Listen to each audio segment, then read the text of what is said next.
హైదరాబాద్ మాదాపూర్లో మరో IT company board తిప్పేసి బంద్ చేసిన ఘటన కలకలం రేపుతోంది. మెడికల్ కోడింగ్ జాబ్స్ ఇప్పిస్తామని ప్రకటించి నిరుద్యోగులను లక్షల్లో మోసగించిన మైండ్ స్పార్క్ పేరున్న సాఫ్ట్వేర్ సంస్థ రాత్రికి రాత్రే మూతపడింది. ఉద్యోగం పేరిట ఒక్కో అభ్యర్థి నుంచి 2 లక్షల వరకు వసూలు చేసిన కంపెనీ యజమాని శ్రీకాంత్ జోషి, అతని సహచరుడు దిలీప్ శివారెడ్డి అదృశ్యమైనట్లు బాధితులు తెలిపారు. ఇక ఆఫీస్ ను ఖాళీ చేసి బోర్డు తిప్పేసిన యాజమాన్యం ఫోన్లు కూడా స్విచ్ ఆఫ్ లో ఉండటంతో మరింత అనుమానాలు వ్యక్తమవుతున్నాయి. మోసపోయిన యువతీ యువకులు మాదాపూర్ పోలీస్ స్టేషన్ చేరుకుని శ్రీకాంత్ జోషి, దిలీప్ శివారెడ్డి మీద కేసు నమోదు చేయాలని ఫిర్యాదు చేశారు. ఉద్యోగం కోసం ఆశపడి లక్షల రూపాయలు చెల్లించామని బాధితులు ఆవేదన వ్యక్తం చేస్తున్నారు. కేసు నమోదు చేసి పోలీసులు దర్యాప్తు ప్రారంభించారు.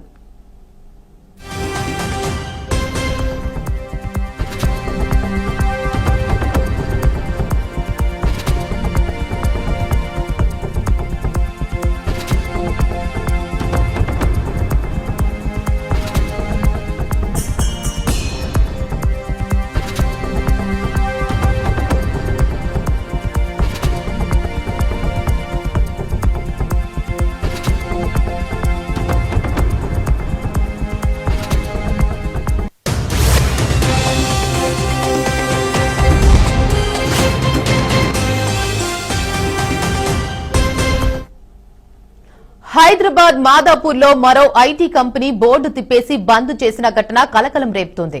మెడికల్ కోడింగ్ జాబ్స్ ఇస్తామని ప్రకటించి నిరుద్యోగులను లక్షల్లో మోసగించిన మైండ్ స్పార్క్ పేరున్న సాఫ్ట్వేర్ సంస్థ రాత్రికి రాత్రే మూతపడింది. ఉద్యోగం పేరిట ఒక్కో అభ్యర్థి నుంచి 2 లక్షల వరకు వసూలు చేసిన కంపెనీ యజమాని శ్రీకాంత్ జోషి, అతని సహచరుడు దిలీప్ శివారెడ్డి అదృశ్యమైనట్లు బాధితులు తెలిపారు.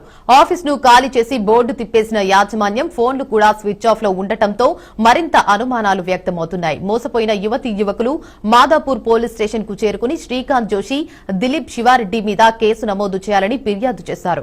ఉద్యోగం కోసం ఆశపడి లక్షల రూపాయలు చెల్లించామని బాధితులు ఆవేదన వ్యక్తం చేస్తున్నారు. కేసు నమోదు చేసి పోలీసులు దర్యాప్తు ప్రారంభించారు.